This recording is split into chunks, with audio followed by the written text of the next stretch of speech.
Olá, amigos. Olá, amigos, companheiros, espectadores do Mentes Coloridas. Hoje, o nosso programa vai abordar um tema muito importante: cura gay e saúde mental, trazendo um olhar religioso, inclusivo, psicológico e psicanalítico. Conto com a parceria na mediação do nosso companheiro Gaio Fontela. Boa tarde, Gaio, tudo bem? Nosso companheiro Gaio Fontela é psicólogo, psicanalista, ativista LGBT e também conto aqui com a presença, a ilustre presença de dois convidados muito importantes, João Ícaro, que é autor do livro A Cura Gay e também é psicólogo. Temos a presença do nosso companheiro e nosso cliente, nosso freguês aqui no Mês Colorida. Já fizemos algumas coisas juntos, do nosso Tony Guilhote, do Tony Bezerra. Então, ele é sociólogo, né? E sociólogo, ele também vai dar, assim, um parecer sobre esse tema que está em tendência hoje em dia, né? Então, dito isso, eu passo a bola para você, meu companheiro amigo Gaio. Seja à vontade, fique à vontade.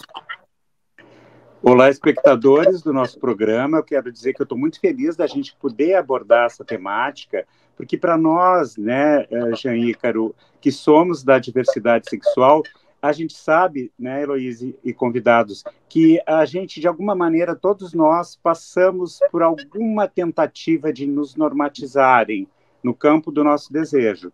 E tem vários níveis e níveis que chegam a ser violentos, né?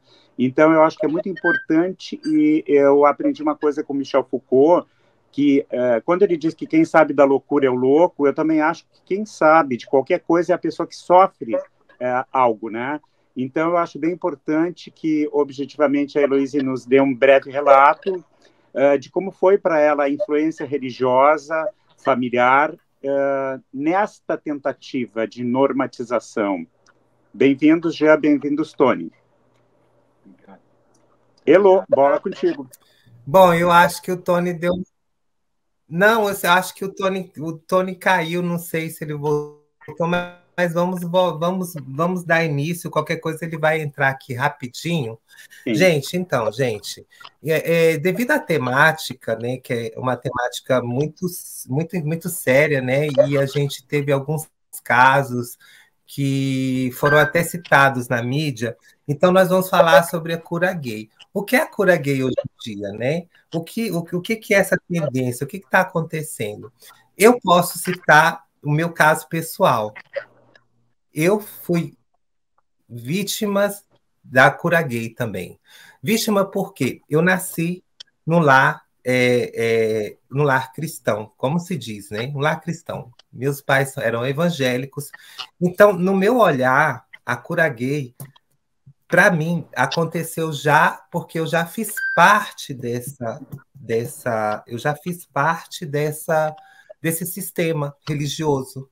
Então, quando a gente nasce num sistema religioso, a gente já tem essas injeções como se diz, a gente já tem ele já tem esse ensinamento para a gente que fala que você não pode ser homossexual, você não pode ser travesti, e daí você já tem no seu consciente você já tem essa autodefesa, você não sabe como você age quando você se descobre pessoa homossexual ou transexual. No meu caso, foi dessa maneira, né? Quando eu me descobri uma mulher ou um homem trans, não, uma mulher trans, quando eu descobri uma mulher trans, né? Então, eu já tinha, na minha família já era evangélica. Então, eu não pude. Então, eu tinha aquele medo de me aceitar e de me declarar para minha família. Mas eu acabei vencendo esse medo e enfrentando a minha família. E isso aconteceu, eu acabei sendo excluída. como muitas e muitas outras pessoas são excluídas, né? E isso trouxe muito transtorno para mim, trouxe muito transtorno. No ponto que eu tive que combater com essa divisão entre a família e aquilo que eu era pessoalmente, né? Então, dito isso, né, um certo período, eu eu tentando lutar contra esses monstros, contra essas barreiras, eu tive uma perda muito querida dentro da comunidade LGBT, que foi a minha madrinha que me ensinou como tomar os hormônios e que praticamente me aceitou e, e ela fez com que eu me sentisse eu mesma. Quando eu tive esse baque emocional dentro, aconteceu esse baque emocional comigo, o que aconteceu, gente? Eu acabei, eu acabei pensando, gente, isso não é para mim, não é a vida que eu quero. Então, aí, quando a gente entra nessa temática da cura gay, o que está acontecendo hoje, então a gente entra nessa temática. Eu tive esse bate, eu tive esse confronto comigo mesma, e eu falei, não, eu não quero mais ser uma mulher trans. Daí foi quando eu parti em busca da minha família e da religiosidade. E daí foi o meu grande erro, porque eu pensava que eu pensava assim, não, eu vou procurar minha família, eu vou cortar o meu cabelo e eu vou tentar ser uma pessoa dentro do padrão da sociedade. Mas quando eu cheguei lá, eu tive esse grande baque. É muito difícil a gente falar, né, sobre uma pessoa como eu, está sendo muito difícil falar sobre isso, porque eu nunca falei isso para ninguém. Então, dentro desse contexto, eu estou mostrando para vocês quando uma pessoa nasce dentro da religião e, e ela tem esses obstáculos para superar. No meu caso, eu consegui superar porque eu aquilo que eu estava passando, aquilo que eu passei dentro da minha família, dentro do sistema religioso, não a minha vontade de ser eu mesma, porque eu já tinha vivido, eu já era uma pessoa trans. Então eu me descobri mais ainda quanto eu estava naquele falso sistema que diz que você vai ser aceita porque você, Jesus vai te curar, mas não tem nada a ser curado, entendeu? Não existe uma cura. Para mim, pessoalmente, não existe uma cura gay nesse sentido. Então, eu consegui superar e olha, e foi muito difícil. Para mim me livrar desse sistema, dessa cura gay, foi muito doloroso, até para mim, porque eu cheguei àquele ponto de ruptura que levou à perda da nossa querida Letícia e a nosso e a nossa e a pessoa também que nós vamos falar, né? Que é a nossa companheira, como se chama a companheira que a nossa companheira, Carol nós vamos Heller, falar aqui Carol mais para Heller. frente. Vocês vão Carol, isso. Então eu cheguei naquele ponto de ruptura, sabe? Mas assim, eu cheguei àquele ponto, eu falei, não, eu não vou. Eu sou muito mais importante do que isso. E para mim, se dane o que as pessoas pensam. Se dane aquilo que a religião vai me impor. Então, até hoje, eu sou uma mulher trans, eu tenho 50 anos, não parece, mas eu tenho, tá? Então, eu consegui sobreviver a esse momento de ruptura. Então, dito isso, a nossa temática é. Então, a gente vamos falar um pouco. Então, eu estou aqui para contar esse testemunho para vocês.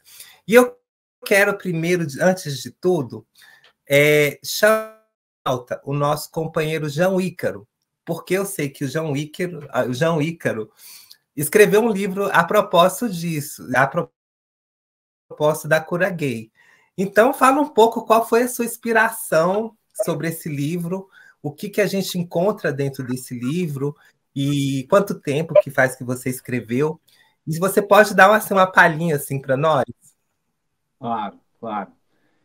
Então, eu me compadeço muito assim da tua história, sabe, Luísa? Porque eu estive em contato com muitas pessoas que passaram por tentativas de conversão, assim, né? Pessoas trans, pessoas cis, e essa é uma realidade muito difícil, assim. Primeira coisa que eu acho que é legal, assim, a gente contar a experiência pessoal, que a gente está contando a tua, assim. Sabe que antes de entrar na faculdade de psicologia, no período que eu estava deprimido, eu fui buscar uma profissional da psicologia e ela, no início, me acolheu muito, assim, e entendeu o que estava acontecendo comigo, as questões familiares e tal. Mas, em determinado momento da terapia, que foi no total de 3 anos, ela começou numa direção de tentar me converter, assim, sabe? E foi, assim, algo que naquele período, assim, eu não tinha condições de me defender, de entender o que eu estava passando. Na verdade, eu próprio estava desconfortável com essa questão, porque tinha naquele momento, assim, uma rejeição da minha família em relação a quem eu era. E ela conseguiu, de alguma maneira, sabe, me convencer. Eu acredito que ela não fez isso de uma maneira perversa, tá? Eu acho que ela, talvez, assim, por falta de conhecimento e tal, pelos vieses dela, que ela nem pensou, não raciocinou, nem reconheceu, ela acabou meio que tentando associar que o fato de eu estar deprimido era porque, na verdade, eu estava querendo me ajustar a algo que não pertencia a mim, assim, como se eu não fosse verdadeiramente um homem gay, né? E isso foi muito ruim para mim, porque acabou que eu passei alguns anos depois, assim, também negando a minha identidade como um homem gay, assim, ou vivendo em conflito com isso, assim, eu não estava em paz. Eu saí dessa terapia e tal, e fiquei com isso marcado. E depois entrei na faculdade de psicologia. Aí tudo seguiu, certo? Só que lá eu vi, assim, várias pessoas contando, assim, e infelizmente é muito comum, assim, as pessoas contarem que vão em psicólogos, pessoas LGBTs, né, não vão nos psicólogos, ou outros terapeutas, e esses profissionais fazem coisas assim, comentários, têm atitudes assim bem problemáticas, preconceituosas, e alguns chegam ao extremo de fazer tentativa de conversão, né? Então, eu tive essa inspiração pessoal baseada no que eu passei, vendo muito que as pessoas viveram. E aí, para fechar, né, com chave de ouro, durante o meu mestrado, eu fiz um estudo, junto com colegas, a respeito das tentativas de conversão de psicólogos. Foram 692 psicólogos que participaram e contaram como eles lidam com esse tema, né? E aí eu juntei todas essas informações, os resultados foram apavorantes, né? Juntei todas essas informações, peguei informações que eu busquei sobre a diversidade, outras coisas, fiz um resumo da pesquisa e fui lá e botei tudo no livro, assim, que se chama Cura Gay, não há cura para o que não é doença. Ressaltando, né, isso que tu falou, assim, né, Loise? Que é o fato de que não é um problema, então não tem nada a ser curado, né? Então, essa foi a grande inspiração que eu tive em relação a isso, assim. E ele foi escrito em 2019, 2020, né? E foi lançado em 2020, ali no meio da pandemia. Então, foi bem no auge, assim, né? De muita coisa que estava acontecendo. E foi um livro, assim, que trouxe muitas reflexões. Além de trazer as informações do que os psicólogos falam, de eu falar de questões de leis em relação a isso, de eu falar do desconhecimento sobre essa questão. Eu também entrei no tópico da saúde mental, o que isso acontece na vida de uma pessoa que passa por tentativa de conversão, sabe? O que ela vive, as experiências negativas que ela vai vir a ter por ter passado por isso, né? Até ela poder se ajustar na vida e se sentir confortável com a sua identidade. E também, no final, né, como um plus, assim, como um bônus, eu coloquei alguns relatos de psicólogos, né? Porque lá na pesquisa, eu fiz uma análise de números, mas eu tinha colhido relatos. Só que eu não usei esses relatos na pesquisa, mas eu resolvi botar no livro. E aí tem uns relatos lá do que alguns psicólogos fizeram, lá no final do livro. Então, isso foi uma coisa bem, bem importante, assim, porque é em primeira mão, assim, né? Tu sabe, assim, pessoal, que e nós tivemos em 2018, né, acredito que aqui é um ambiente saudável para a gente falar isso, assim. Em 2018, a gente teve o período das eleições presidenciais, né? E naquele período tinha um candidato, né? Que é um candidato de extrema-direita, conservador, que foi o candidato que foi eleito. Então, a pesquisa eu fiz naquele período, que era um período que, acredito que vocês concordam comigo, as pessoas estavam mais à vontade para expressar livremente o que elas pensavam em relação a vários temas. Elas se identificavam com o candidato, e aí elas falavam de uma maneira aberta. E aí foi nesse período que eu fiz a pesquisa. Então, eu tive um momento muito bom para pegar essas informações. E essas informações foram bem valiosas, né? E tristes, né? Os resultados são péssimos, assim, são terríveis, são terríveis. Então, como tu passou por uma experiência muito negativa, né, Luiz? Eu não foi exatamente como a que tu viveu, certo? Acredito que a minha ela foi mais curta, mas eu também passei por uma tentativa de conversão dentro de uma terapia, mas ela foi mais sutil, assim, foi diferente da que tu viveu, né? E, claro, o fato de eu ser um homem cis também também me traz menos desafios do que os desafios que tu enfrenta, né, dentro da tua realidade, assim, que a realidade de uma pessoa trans no Brasil, ela é particularmente dolorosa, assim, né, é muito desafiadora, né, então a inspiração veio pessoal e depois ela foi seguindo, assim, para esses dados que eu fui buscando. Eu sempre tenho me referenciado ao teu trabalho, que ele é muito valioso para a gente, porque o que me surpreendeu, eu já conversei contigo sobre isso, é saber que tem um número significativo de profissionais da nossa área que se colocam a favor desta tal cura gay, que é um absurdo no campo de forjar um desejo que é genuíno de cada ser humano, e ele é uma proposta aética, porque no nosso código, uma das coisas muito importantes e fundamentais é que nós devemos combater toda forma de discriminação e de preconceito. Então, eu acho que tu está de parabéns, e eu também quero dizer, como psicanalista, que olha que luta histórica a gente tem para desarticular esse preconceito, porque o Freud já foi pioneiro disso lá no final do século XIX, enfrentando a psiquiatria heteronormativa da época, e ele trouxe exatamente essa questão. Ele nunca tomou nenhum paciente dele como doente, né? Tem o caso de homossexualismo feminino também, em nenhum caso ele tomou como patológico, e ele tirou do campo da patologia a homossexualidade. Então, isso é algo bem importante. Mas eu acho que este momento que nós estamos aqui, com uma visão interdisciplinar, é muito importante, com depoimento de quem sofreu mais na carne, como a Heloíse, porque a gente está num país em que hoje as nossas pautas estão muito focadas na transexualidade, porque na diversidade quem mais sofre.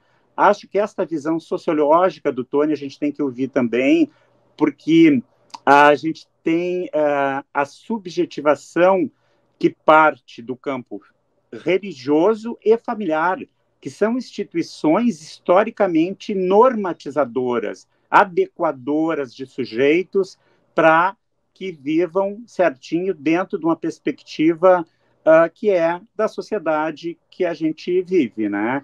Acho que, Heloísa, a gente pode ouvir um pouco o Tony agora, acho que vai ser bem importante. Bem-vindo.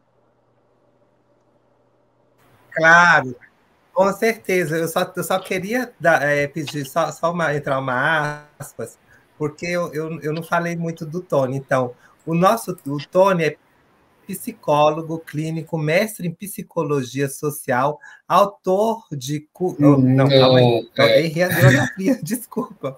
Gente, doutor em sociologia, mestre cultural e sociedade, pós-graduado e especialista em gestão de cultura, bacharel em relações internacionais, professores e pesquisadores voluntários no núcleo dos estudos de diversidade sexual e gênero. E também o nosso companheiro Tony, que é nosso amigo aqui, amigão do Mês Colorido, a gente já conhece. Ele fez o levantamento sobre as igrejas inclusivas. Já tem 2 anos que a gente fez aquela live muito importante, que foi um ótimo material.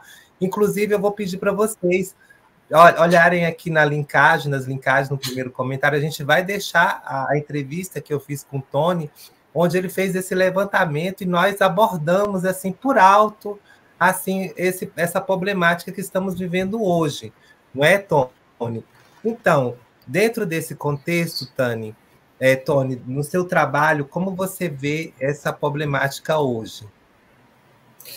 Sim, muito obrigada pela oportunidade, pelo convite, Heloíse, Gaio, cumprimentar também o Jean Ícaro, dizer que é um prazer estar aqui com vocês nessa tarde de sábado, e que vai ao ar, né? Não sei exatamente qual horário, mas a minha pesquisa de doutorado, ela fala sobre as trajetórias de vida de pessoas LGBTs que tiveram também e têm um papel importante na construção de igrejas LGBTs. Eu tive a oportunidade de entrevistar 8 pessoas na época da pandemia, ali 2021, final de 2021, na realidade, ainda estávamos na pandemia, né? E foram 8 pessoas que passaram, em maior ou menor grau, também por processos de tentativas de cura gay, né? E uma curiosidade é que, justamente, se por um lado existem igrejas conservadoras que são contra a diversidade sexual e de gênero, também existe uma construção de igrejas LGBTs que são a favor da diversidade, né? Então, a gente tem, por exemplo, duas pessoas que eu entrevistei, são pastoras travestis, mulheres trans, a pastora Ivana Vavik e a pastora Alexia Salvador, que é a primeira pastora trans do Brasil e da América Latina, né? E nos 2 casos, elas encontraram, inclusive, apoio nessas igrejas, no caso na Igreja da Comunidade Metropolitana, ICM, para realizarem processos de transição. Elas tinham passado por processos de repressão em igrejas tradicionais, cada uma delas, né? Mas aí, nessa igreja inclusiva, a igreja LGBT afirmativa das diferenças, elas encontraram um espaço seguro para realizarem o processo de transição de gênero, né? Que foi muito, muito bem sucedido. Agora, a gente sabe que as igrejas tradicionais, elas têm sido, de fato, um foco de homofobia, de discriminação, de preconceito contra pessoas LGBTs, né?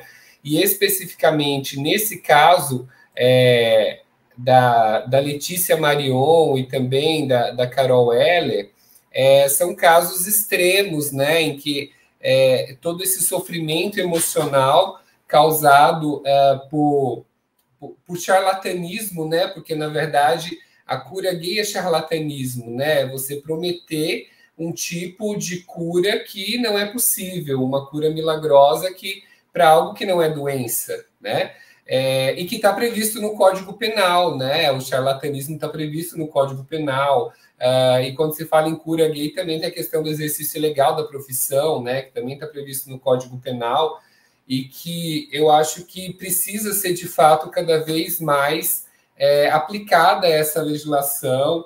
E, inclusive, foi a deputada Érica Hilton, do PSOL de São Paulo, que denunciou o Ministério Público, né? Que esse pastor ele estava promovendo tentativas de cura gay, prometendo cura gay, e o que resultou nesse caso foi que uma pessoa foi vítima de suicídio, como muitas pessoas também são vítimas de suicídio, né? A gente sabe que, por conta de toda a LGBTfobia existente na sociedade, situações de problemas de saúde mental e pensamento suicida infelizmente, algo muito recorrente na nossa comunidade LGBT. Tem uma pesquisa da Universidade Federal da Paraíba, que diz que mais de 70% da população LGBT já pensou em suicídio alguma vez, em algum momento da vida, né?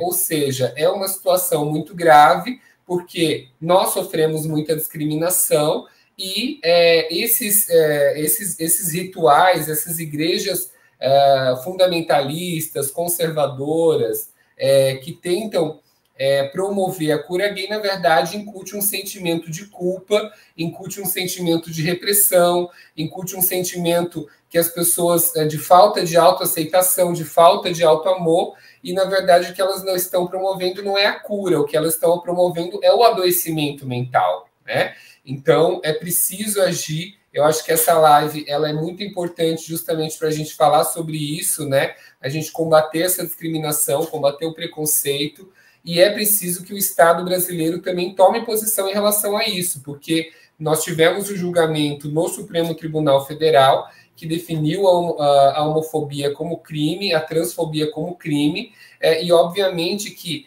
essas falsas terapias de cura gay se enquadram na questão da homofobia, né, que está equiparada ao racismo. Então, é preciso que o Ministério Público investigue, é preciso que a polícia investigue, e é preciso que o Estado brasileiro dê uma resposta, porque não é possível a gente conviver em pleno século XXI, em 2024, com esse tipo de charlatanismo, com esse tipo de violação dos direitos humanos, né, que a população LGBT é submetida, e para que a gente consiga evitar mais mortes de pessoas LGBTs, é preciso acabar de uma vez por todas com essas falsas terapias de cura gay no Brasil. Inicialmente, eu acho que é isso que eu gostaria de dizer. Está desligado o seu microfone, Gaio. Está sem som, Gaio. Tá, agora tá? Agora sim. Muito importante esta colocação. Eu estou com som. Bem importante esta colocação, porque para a gente enfrentar esse preconceito, a gente precisa de todas essas armas que são do campo sociológico, do campo jurídico, porque do campo jurídico a gente sabe que a vida é o valor maior. Agora, veja bem o quanto é injuntório tu querer forjar no sujeito um desejo que não é do seu inconsciente, da sua perspectiva de se relacionar, na sua percepção de gênero, na sua orientação. Então, é algo que é muito melancolizante e isso favorece tentativas de suicídio. Acho que isso vale para toda a diversidade, não é? Acho que é interessante a gente ver o que tu traz também em relação a isso, Jean Ícaro, das tuas escutas. Sabe que uma questão assim bem dramática assim que eu vejo, né, sobre isso, conectando muito com a fala de todos vocês, né, é que nós temos realmente no Brasil uma negligência muito forte em relação a isso. Se nós formos olhar para os psicólogos que fazem tentativas de conversão, né? Pode falar um pouco mais alto, Jean, por favor? Em 2018, né, com 691 psicólogos, ela mostrou que aproximadamente 1 em cada 3 psicólogos tenta fazer algum tipo de tentativa de conversão quando o paciente pede. E quando o paciente não pede, é aproximadamente 1 em cada 10. Isso é bastante. E a gente enxerga, né, conversando com pessoas assim ao nosso redor, a gente nota, né? Sempre vai ter alguém que vai contar, principalmente se a pessoa está acima da faixa dos 30 anos, que se ela passou por um profissional da psiquiatria, da psicologia, etc., né, um terapeuta que seja de outra área, que ela passou por alguma tentativa de conversão, questões assim, de discriminação naquela terapia, naquele ambiente, né? E se a gente for pensar, né, eu lembro que eu mandei uma mensagem, eu não lembro agora qual era o tipo de... tem lei de acesso à informação e aí tem um site específico que tu vai lá e faz um requerimento pedindo informações oficiais da instituição. E eu fiz um requerimento pedindo informações oficiais do conselho, dizendo assim, quantos psicólogos perderam o registro, né, por praticarem tentativa de conversão de pessoas LGB e de pessoas trans, né? Pedir essa informação. Porque, assim, a pesquisa mostrou que eles fazem. Mas eu queria saber quantos tinham perdido o registro. Tem etapas jurídicas para perder o registro de psicólogo, por exemplo, né? Cada profissão tem a sua. Sim, tem um processo todo no CRP, né? Isso. Aí, né, o psicólogo lá, a psicóloga e tal, ela primeiro é advertida, aí depois ela pode vir passar por uma censura pública, depois ela pode passar pela cassação do registro, depois ela perde o registro. Aí eu perguntei, e naquele momento havia um total de 0 psicólogos que haviam perdido o registro por praticarem tentativa de conversão, tá? Aí depois, acredito que foi agora em 2022, que a Marisa Lobo perdeu o registro, ou foi a Rosângela Justino. Foi uma das duas que perdeu o registro. E aí uma delas se tornou a primeira psicóloga a perder registro por fazer tentativa de conversão. Porque, tipo assim, elas eram muito escancaradas, sabe? Elas iam em programas de TV, elas já escreveram livros sobre isso, elas deixavam claro que elas faziam. Era uma coisa, tipo, escancarada. Então, o que acontece? Os psicólogos, eles não vão perder registro se eles fizerem tentativa de conversão. Eu tenho, claro, né, simpatia por várias questões do Conselho de Psicologia, mas eu também tenho duras críticas em relação a isso, né? Eu sei que é um sistema complexo, jurídico, né? Eu sei que não é tão fácil assim, né, gente? Identificar quem faz isso e tal, né? Mas eles fazem e as pessoas não vão perder o registro. Eu sou um grande defensor de criminalizar terapias de conversão. Eu estou alinhado com o que o Tony trouxe, assim, que é do tipo assim, poxa, isso é um crime de homotransfobia, né? Que a gente tem hoje. Essa criminalização. Tá na mesma lógica, né? A gente tem isso, beleza? Esse é um argumento que um paciente, uma pessoa que foi sujeitada a uma terapia de conversão, independente se for numa igreja, ou se for com um profissional, um terapeuta, etc. e tal, né? A pessoa pode usar esse argumento, certo? Acontece que ele é um argumento que é importante, né? Mas ele é bem abrangente, assim, de discriminação no geral. Eu acredito que é importante ter criminalização específica de terapias conversivas. Crime mesmo, sabe? Porque é uma coisa extremamente perigosa, né? É danosa. As pessoas que passam por essas terapias, elas pioram problemas de saúde mental. Se elas têm, elas pioram, né, esses problemas. E aumenta muito o risco de suicídio. A gente vê um ou outro caso que sai na mídia que são de pessoas, geralmente, assim, pessoas influenciadoras ou pessoas subcelebridades ou pessoas mais, assim, que tem uma certa divulgação em redes sociais, assim. Mas muita gente se mata, né? Depois de anos tentando lidar com a aceitação na sua família, em relação à sua orientação sexual, a pessoa fica desiludida, ou porque a terapia teve, em algum momento, alguma participação ali.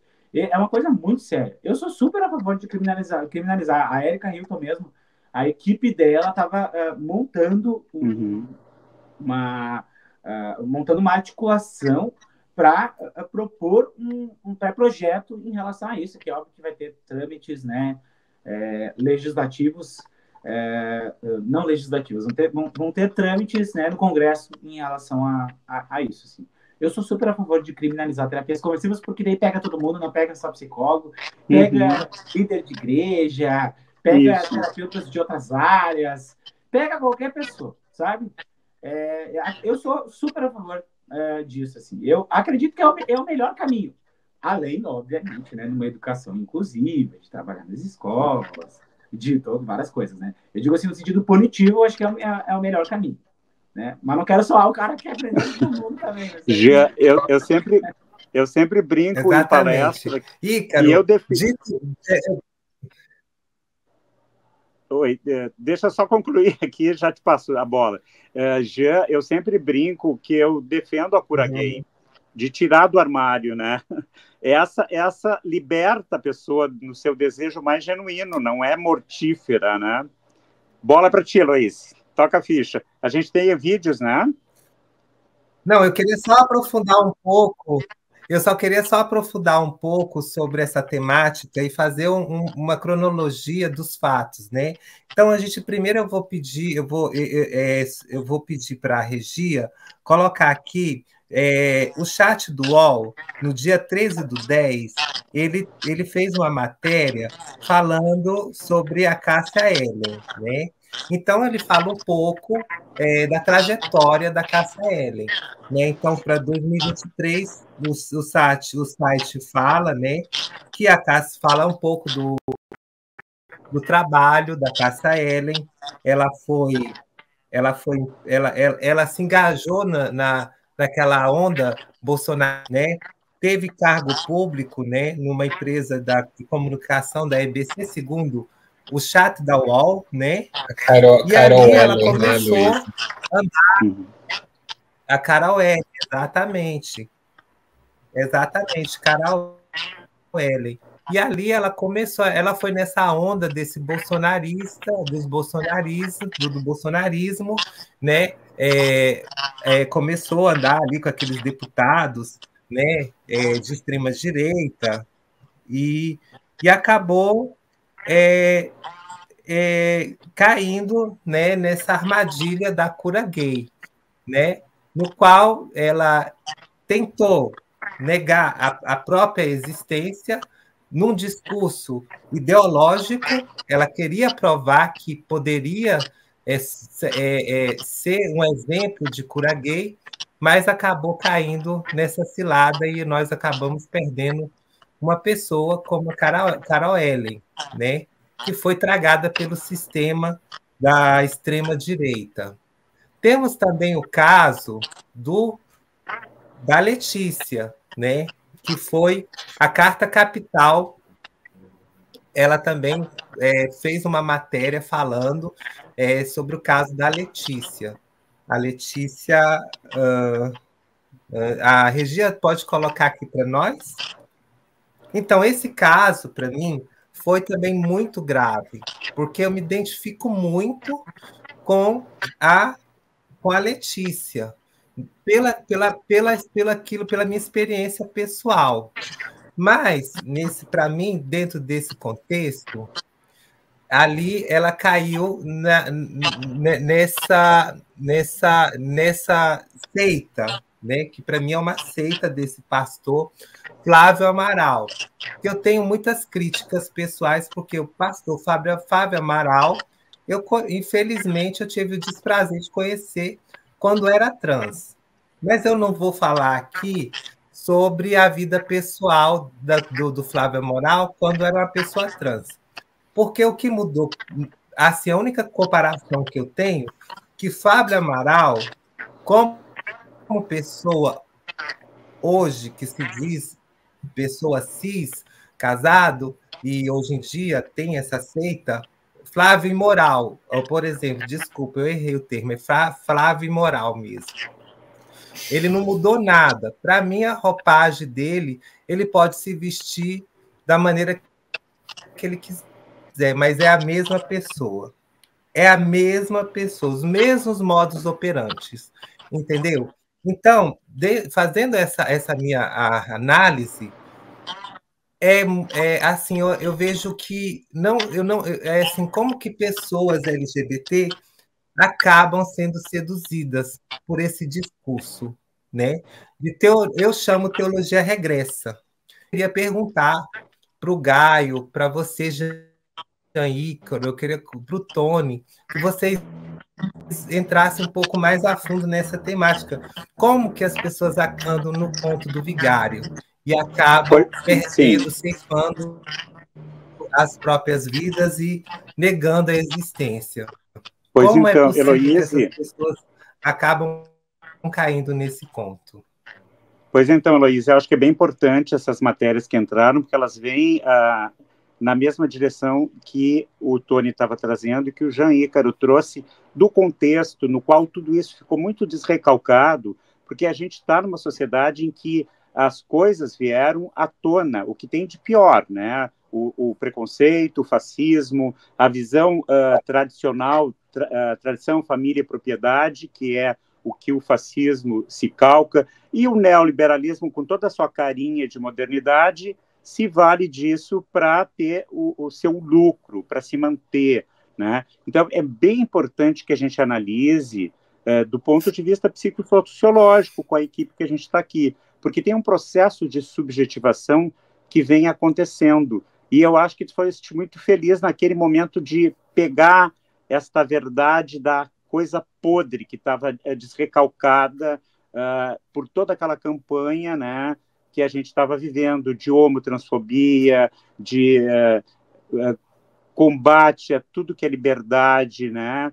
Então, acho que é bem importante a gente ver que essas lideranças elas têm que ser desmascaradas, e o que elas produzem também neste campo tem que ser esclarecido de todas as formas, né? Na escola, na família, no movimento. Acho que no movimento a gente faz isso bem, né, Jean? Eu acho que a gente não abre mão de falar do preconceito, da homotransfobia. Agora estou indo para palestrar no Festures para falar da Feira Baile da Diversidade, e eu vou trazer o foco muito no trabalho, porque a gente precisa desenvolver o empreendedorismo, mas não tem como a gente falar em emprego, em trabalho, em inclusão, sem falar das nossas pautas, porque a discriminação está em todos os campos da sociedade.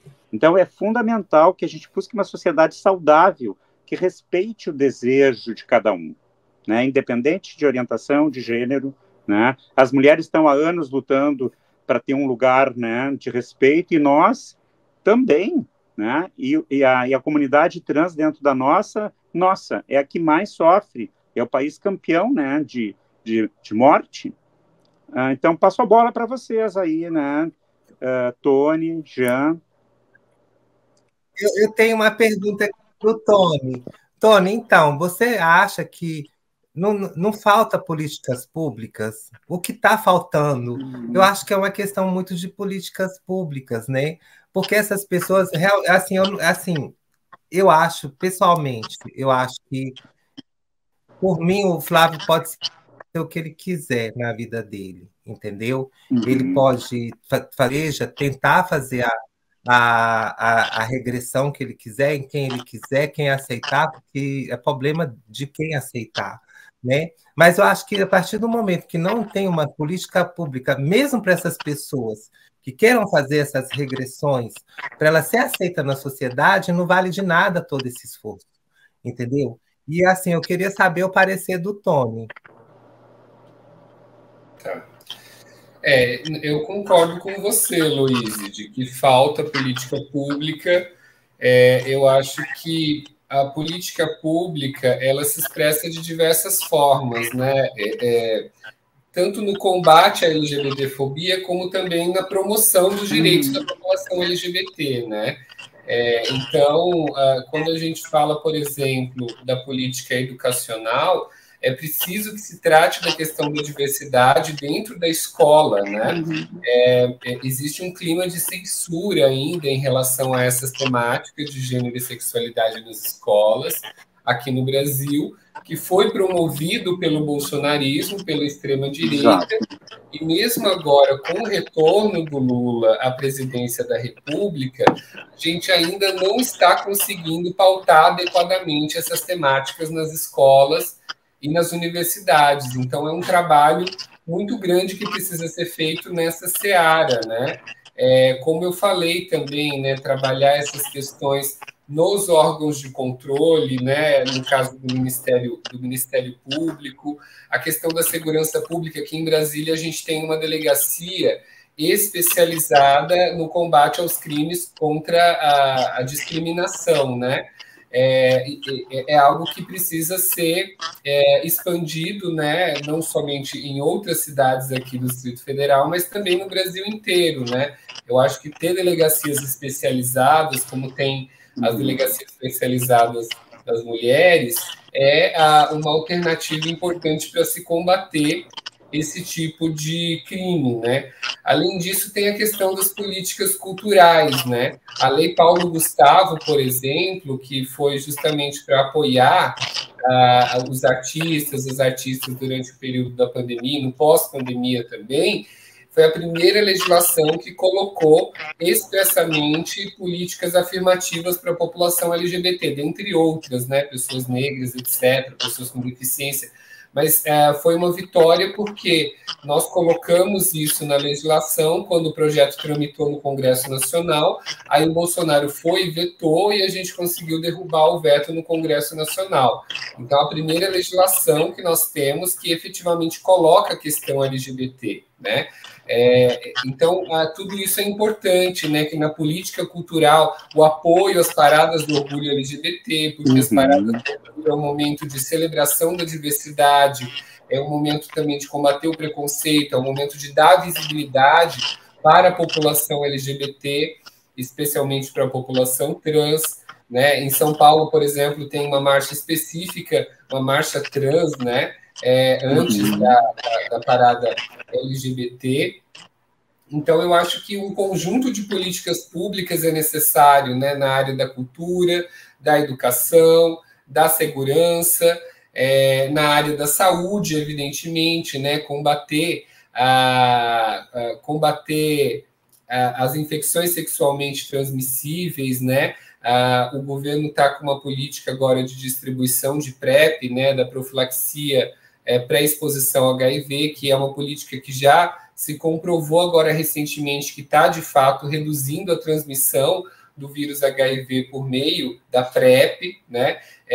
Além disso, também um apoio ao processo de transição, né? A gente defende que o Sistema Único de Saúde possa oferecer gratuitamente o tratamento hormonal para a população trans que queira utilizar esse tratamento, e, além disso, também as cirurgias de afirmação de gênero para as pessoas trans que desejarem, né?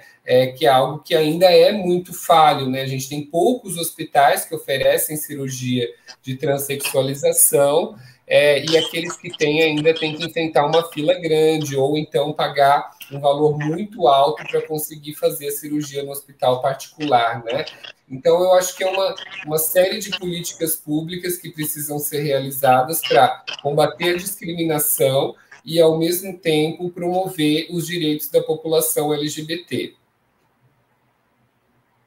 Otimista de que a gente vai poder avançar nas políticas públicas, porque a gente já vem conquistando muita coisa, né? E agora, nessa última eleição, a gente aumentou muito os eleitos da nossa comunidade. Aqui em Porto Alegre, a gente tem uma bancada que eu chamo de colorida, que eu me dou com eles, que é o Kulau, a Natasha e a Atena. Então, a gente vê luz no final, luz colorida, né, no final deste túnel, mas é preciso que a gente saiba articular tudo isso, né, com isso que a gente está falando, de modo intersetorial, interdisciplinar, conversando com as lideranças, com as escolas. Há muito tempo, eu tenho uma bandeira que eu levanto e que sou apoiado, que é da gente enaltecer as parcerias que são simpatizantes, porque eles nos ajudam muito a desarticular os preconceitos em toda a sociedade. Então, acho que tem que ter agora esta coesão e seguir adiante. Acho que tu poderia nos dizer alguma coisa sobre isso, né, já pela tua carinha aí pensativa. Eu vejo que a representatividade, assim, ela é muito importante, assim, a gente eleger pessoas da nossa comunidade é fundamental porque vai trazer naturalmente, né, diversas pautas e particularmente as pautas que a gente precisa discutir de proteção, saúde, segurança, acesso à moradia, um processo, se é das pessoas trans, de transição, que seja o mais saudável possível, né? Acolhimento às pessoas LGBT. Então, eu acredito que, tendo representantes, a gente consegue ter esse cuidado, que ele é super importante, assim, super importante. O que eu vejo, assim, né, que eu acredito que é muito importante em relação à pauta de cura gay, cura trans, assim, é conscientizar realmente, assim, de que é uma prática, pegando um gancho com o que o Tony falou, é uma prática, assim, que não funciona. De fato, né, muitos terapeutas iludidos acabam achando, assim, acho que, tipo assim, talvez funcione. Tem outros que são mais perversos, assim, do tipo, eu sei que não funciona, mas eu não quero que essa pessoa seja LGBT, né? Então eu vou fazer alguma coisa para ela abrir mão, não ser mais essa pessoa que ela está dizendo que ela é, né? E às vezes tem outros que são mais espertinhos, assim. Eu já conheci alguns desses que diziam assim, não, eu sei que não tem como mudar o desejo, muito menos a identidade de gênero de uma pessoa. Eu sei que não. Eu estou propondo que a pessoa abra mão desse estilo de vida. Ela mude os seus comportamentos. Não estou pedindo para ela mudar o desejo dela, nem a identidade de gênero dela. Eu só quero que ela abra mão, que ela não viva esse estilo de vida, né? Que são alguns mais espertinhos igual. é danoso e é tóxico de qualquer maneira, entendeu? Tu pedir para uma pessoa mutilar suas próprias vontades, sua identidade de gênero, tipo, é bizarro, né? E tem muito, né, dessa questão, assim. Então, eu reforço, assim, né, eu espero que, obviamente, né, com essa bancada em Porto Alegre, que eu conheço o pessoal também, que eles façam um ótimo trabalho. Eu conto muito, assim, eu tenho altas expectativas em relação a Erika Hilton, assim, porque eu acho que ela faz muito dessas pautas, assim, eu tenho super expectativas em relação a ela. Tem também uma pessoa, um deputado federal que se chama Pastor Eurico, apesar de o nome dele social ser Pastor Eurico, ele é progressista, ele não é de direita. E ele defende pautas LGBTs, assim. E ele também estava pensando em criar um projeto para criminalizar terapias conversivas. Então, eu achei bem bacana, assim, sabe? Essa questão. Claro que é super polêmica e tal, envolve diversos fatores, assim, mas realmente tem que ter uma atitude federal em relação a isso, tem que ter. Porque vai chover denúncias, assim, sabe? Vai chover denúncias, as pessoas contando, assim, vai aparecer muita coisa. Não dá para contar só com o Conselho de Psicologia, Conselho de Medicina, Conselho de Serviço Social, porque tem algumas pessoas que fazem terapia familiar lá também, ou só contar com, tipo, a conscientização das igrejas e tal. Claro, igrejas inclusivas são importantes, né, mas muitas delas, a maior parte, não são inclusivas. Então, acho que eu sou muito a favor, né, como já deixei bem claro, assim, do caminho, assim, da gente primeiro começar a chegar, né, ali com os 2 pés, né, que é criminalizando já, que aí depois a gente, junto com isso, a gente vai fazendo essa conscientização, e é bem importante, assim, né. Porque às vezes a gente diz assim, não funciona, e aí tem pessoas que dizem assim, não, eu sei que não funciona, eu só quero que a pessoa mude seu estilo de vida, só quero que ela mude os comportamentos, eu sei que não funciona, não vou tentar mudar o desejo dela, só quero que ela não viva um estilo de vida gay ou trans, o que é péssimo, assim, né? Mas é um argumento que a pessoa usa, assim, e aí a gente vai pensar, poxa, né? É trabalhoso, né? Tu ser uma pessoa trans no Brasil, né? É trabalhoso, né? Porque a pessoa sofre muita discriminação constante, os acessos a serviços de saúde problemáticos. A gente sabe, através de pesquisas, que as pessoas trans geralmente têm que ensinar os médicos, por exemplo, sobre as suas necessidades, assim, muitos não sabem, sabe? E aí elas têm que ensinar eles em relação a isso. Então, tipo, dá trabalho. Aí tu até, eu tô defendendo terapia conversiva, mas tu até entende, às vezes, por que a pessoa pode querer, entendeu? Abrir mão dessa identidade. Ela vê que dá muito trabalho, muita violência, exclusão familiar, ela vê que vai ter dificuldade para acesso a emprego formal, ela sabe que vai ter muitos desafios em relação a, quando a gente vai falar de homens gays, mulheres lésbicas, pessoas bi, pan, etc. Essas pessoas, geralmente, assim, elas têm que lidar com desafios, né, em termos de saúde mental, porque elas são discriminadas, elas têm que lidar com desafios muito grandes também, assim, na esfera de como vai ser essa vida, né, e existem estereótipos também, às vezes algumas pessoas LGBTs, elas acabam reafirmando os estereótipos, não porque existe algo de errado com a identidade LGBT, mas é porque a questão social conduz a pessoa a isso, assim, sabe? Por exemplo, a gente tem, assim, um alto índice de abuso de substâncias dentro da comunidade LGBT.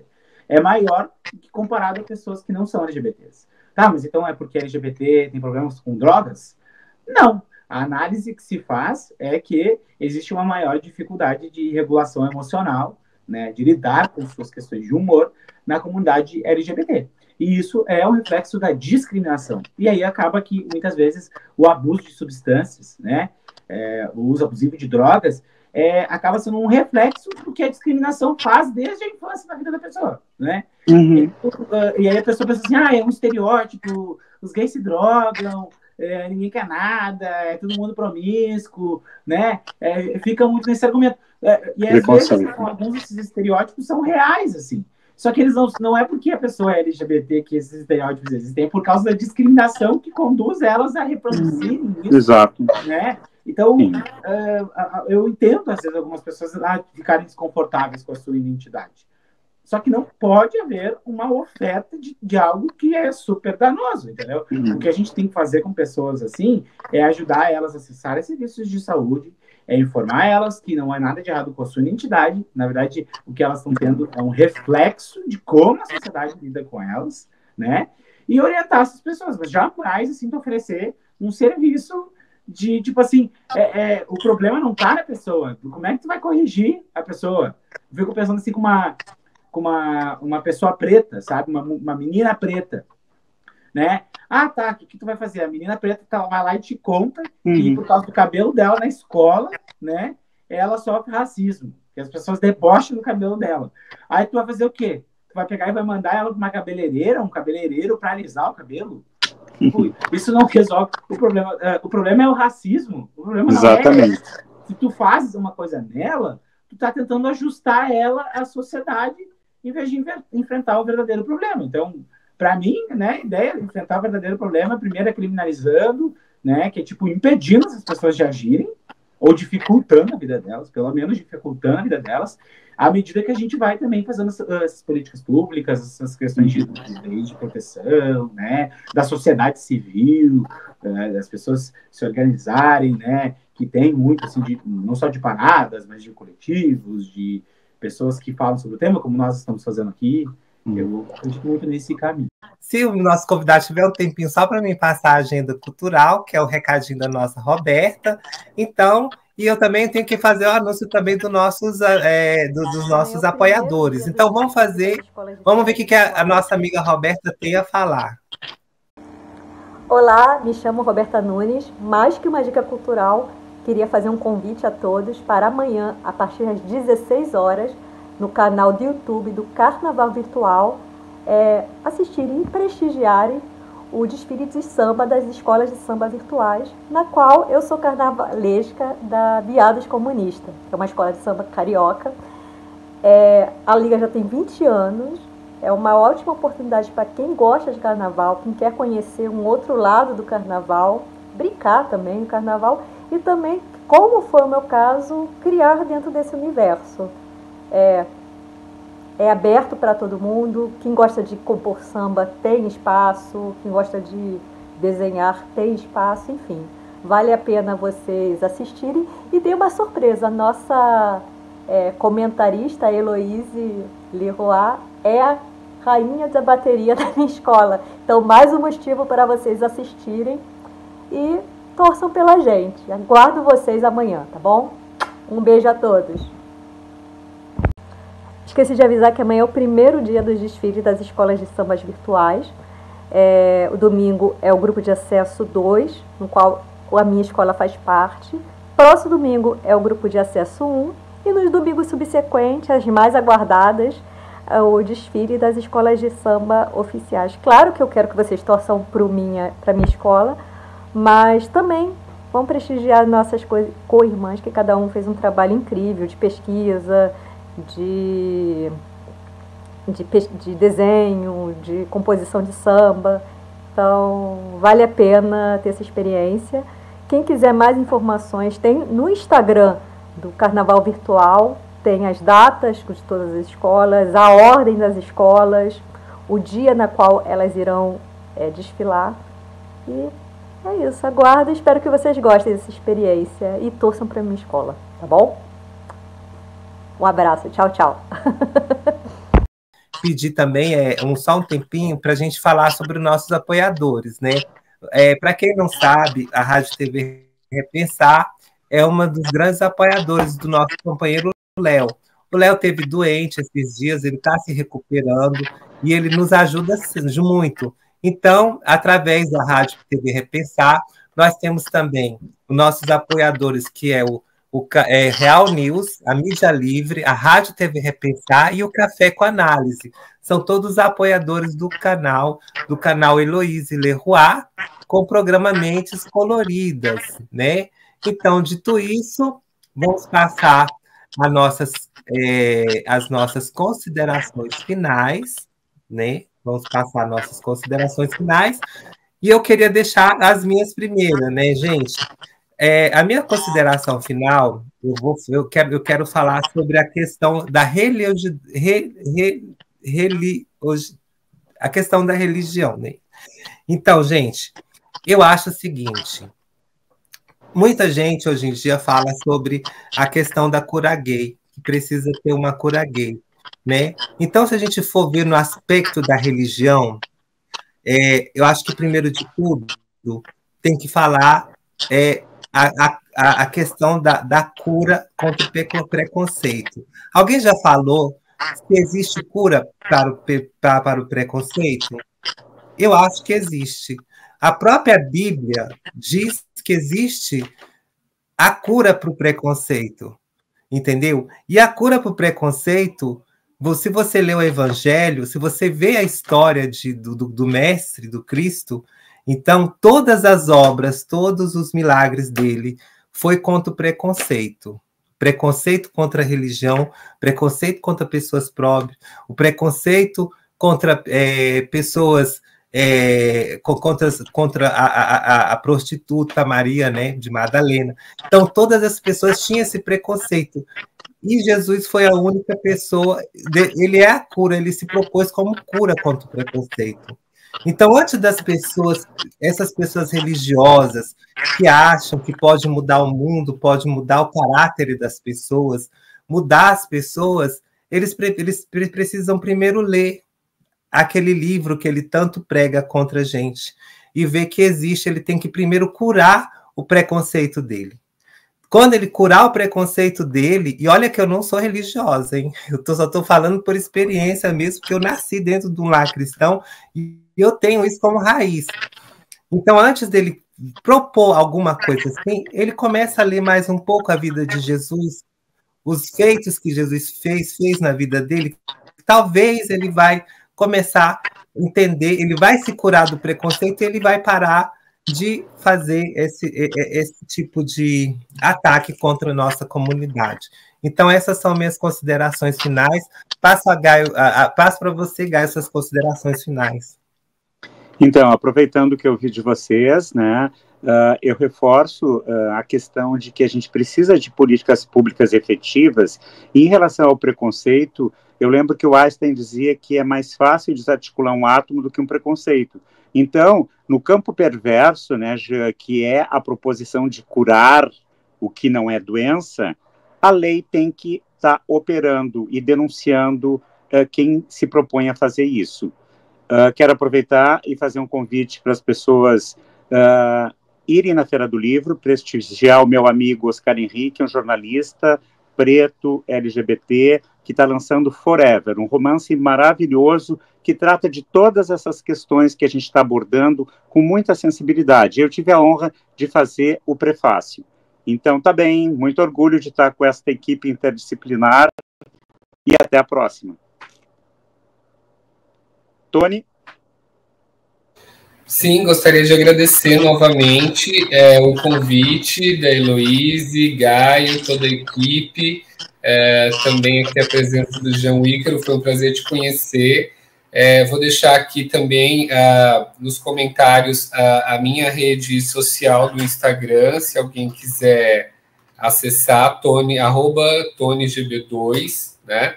E assim, para finalizar, eu queria dizer que bom, primeiro que existe um movimento de evangélicos, né, pessoas evangélicas contra a homofobia. Inclusive, um pastor batista chamado José Barbosa Júnior, ele criou um movimento chamado Jesus Cura a Homofobia, exatamente para mostrar que a mensagem de Jesus é uma mensagem de inclusão e contra o preconceito, né? E várias outras iniciativas mais ou menos nesse sentido, mas é interessante quando ele coloca esse nome, né, Jesus Cura o Preconceito, ele traz uma outra perspectiva que não é de cura gay, mas de curar a discriminação e o preconceito. E dizer também que esse movimento de cura gay, ele é, primeiro, um charlatanismo, né, uma promessa falsa de cura, e que ele é uma expressão do fascismo, como foi colocado aqui, né? O fascismo, ele é um movimento relacionado ao medo, relacionado à pulsão de morte, e um movimento também de sequestro do libido, da libido do nosso povo, né? Nós precisamos denunciar isso, defender a liberdade de expressão, defender a liberdade dos corpos, para viverem, para se relacionarem com liberdade, com responsabilidade. Então, eu acho que iniciativas como essa aqui da Heloíse, do Gaio, é muito importante para que a gente consiga trazer isso, parabenizar também a deputada Érica Hilton por estar denunciando esse tipo de situação no Ministério Público. Fico feliz com a notícia que o Jean trouxe aí de que está se criando um projeto de lei para criminalizar a cura gay. Eu acho que isso é um processo importante também, né? Embora a gente saiba que a conjuntura no Congresso não é muito favorável para essas pautas, mas é importante a gente tentar pautar, e dizer que fico muito feliz com essa live aqui e me colocar à disposição de vocês. Um beijo. Estamos estourados, Jair. Então, foi muito bom estar aqui, trocar ideias e enfim, se alinhar, né? Eu vejo que a gente está bem alinhado em relação à diversidade e à proteção, né, da população LGBT. Então, muito bacana ter esse espaço para a gente dialogar e expressar, né, um ponto de vista de como a gente pode proteger a nossa população. Então, para mim, foi um prazer estar aqui. Obrigado. Obrigado. Até a próxima, Heloíse. Bom, então, dito isso, gente, então chegamos ao nosso fim. Não pedimos nossos biscoitos, né? Vamos deixar para o fim, porque o papo foi tão gostoso. Mas, gente, não esquece de compartilhar essa live, não esquece de divulgar com seus amigos, com as pessoas, porque nós estamos lutando por vocês, estamos lutando contra o preconceito, contra a morte de pessoas LGBT. Então, é um material muito de extrema importância. Então, compartilhem, compartilhem, compartilhem. Beijos.